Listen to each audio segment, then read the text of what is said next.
안녕하세요. 저는 화성시 예술인 답사기를 진행하고 있는 한아름입니다. 안녕하세요. 네. 오늘은 윤석산 선생님을 만나러 왔는데요. 선생님 소개 좀 부탁드립니다. 한양대학교에서 31년간 학생들을 가르치다가 10년 전에 정년퇴임을 했어요. 정년퇴직하기 10년 전에 이 화성으로 이사를 와서 지금 이 집에 삽니다. 나는 이제 시를 쓰는데 내가 고등학교 3학년 때에 신춘문예, 중앙일보 신춘문예 동시부분에 당선을 했어요. 고등학생이 신춘문예 당선한 예는 지금까지 없었는데, 그래서 운이 좋게 당선이 돼서 참 나한테 행운이었고, 그 다음에 대학 다니면서 다시 경향신문 신춘문예에 시를 당선했습니다. 신춘문예에 2번씩 당선을 해서 시인으로 활동을 하게 된 것이고, 그간에 시집을 10권 이상을 냈습니다. 우리나라에 문학단체가 더러 있어요. 근데 가장 오래된 문학단체가 사단법인 한국시인협회라는 것입니다.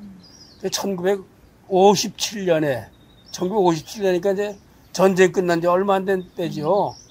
그때에 유치환, 조지훈, 박목월 이런 선생님들이 만든 거예요. 대학에서 공부를 해서 시단에 나오자마자 한국시인협회 회원으로서 목월 선생님을 도와드리면서 같이 따라다녔어요. 그러다가 내가 42대 그 한국시인협회 2년간 회장으로 활동을 하고 그렇게 했습니다. 그리고 내 얘기를, 나는 시를 그렇게 쓰면서 우리나라 고유의 학문이며 종교인 동학천도교를 좀 공부를 해서 거기에 관한 책도 좀 썼고, 그 다음에 2019년이 3.1운동 100주년이었어요. 네. 그래서 전국 단위로 3.1운동 100주년 기념사업회라는 게 만들어졌는데, 거기에 공동대표로서 단연간 활동을 하고 그렇게 했습니다. 선생님께서 시인으로서 시도 쓰시고, 그리고 동학 연구가로서도 또 공부하시고, 또 교육의 자리에서 또 교육을 하고 계시는군요. 네네. 네. 선생님께서 시를 쓰실 때 어디서 영감을 받으시나요? 시가 어떤 특정한 곳에서 영감을 받지 않습니다.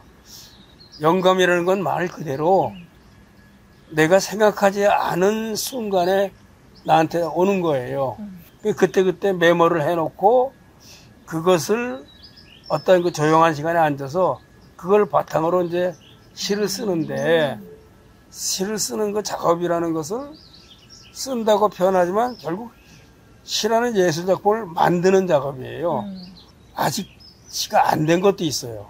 그것은 내 안에서 그 영감이 충분히 익어서 바깥으로 나올 수 있을 때에 비로소 시가 되는데, 바깥으로 나오지를 못하고 아직도 내 안에서 웅크리고 있는 것은 아닌가, 그런 생각이 듭니다.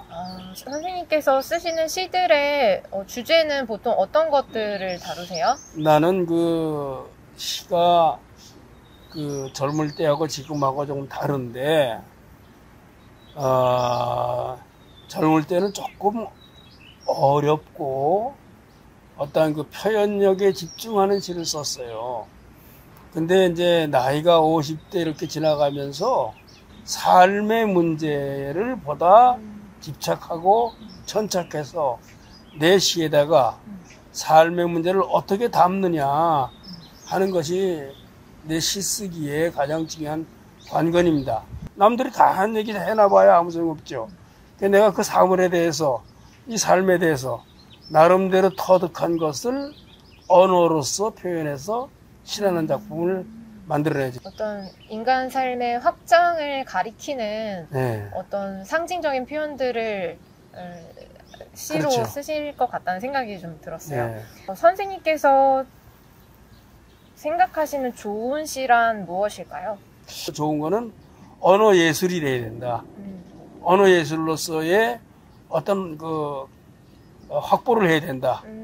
그 다음에 전달하는 시적 메시지가 어느 만큼 신선하냐 이런 거죠. 근데 신선하다는 건 뭘 말하냐면은 표현력에 달려 있어요. 아무리 좋은 내용이라도 표현력이 신통치 않으면 결코 신선할 수가 없어요.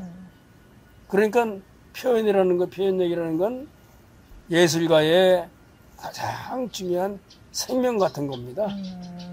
네, 그래서 그러한 신선한 표현과 신선한 메시지를 전할 수 있는 시를 나는 좋은 시라고 생각을 해요. 선생님께서 화성에 20여 년째 거주하고 계시는데 이곳에서 활동하셨던 것들 있으신가요? 제부도라는 섬이 있잖아요. 환상적인 섬인데 그 섬에서 여름에 해변 시인학교라는 걸 열어요. 근데 그 2번을 내가 해변 시인학교 교장 노릇을 했습니다. 교장이라는 거는 전체 모아놓고 강연 한번 하고 끝날 때 강연 한번 하고 100일장을 열어서 그 수상자들 상 시상하고 그 다음에 강사를 그 서울에서 3분을 초청해서 그분들이 A, B, C 그런 세 그룹을 만들어서 전부 강의를 해주고 그런 일을 한 2년, 이게 2년이라고 해야 그 여름에 교장 노릇하면서 했습니다. 지금은 코로나 때문에 그게 본격화되는데 빨리 코로나가 없어져서 제부도도 보고 거기서 시를 얘기하고 밤중에 문학을 얘기하는 그러한 시간이 지속됐으면 하는 바람이 있습니다. 마지막으로 하고 싶으신 말씀 있으신가요?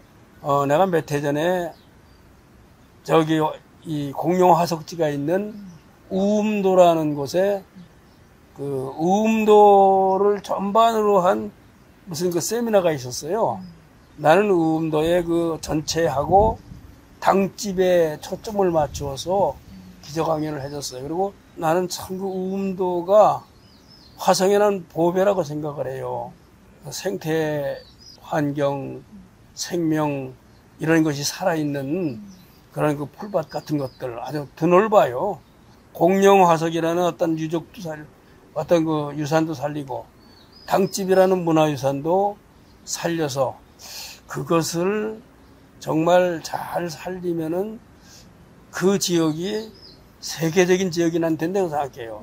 화성시에서 그런 것을 착안해서 거기에 공을 들이면은 화성의 문화가 크게 어떤 세계적으로 알려질 수 있는 바탕이 되지 않을까 네, 그런 생각이 들어요. 선생님께서 말씀하신 대로 이 화성시가 몇 가지 요소들을 갖춰서 문화예술 도시로 거듭났으면 좋겠습니다. 오늘 이렇게 인터뷰에 응해주셔서 너무너무 감사합니다. 네, 수고했어요. 감사합니다. 네, 고맙습니다.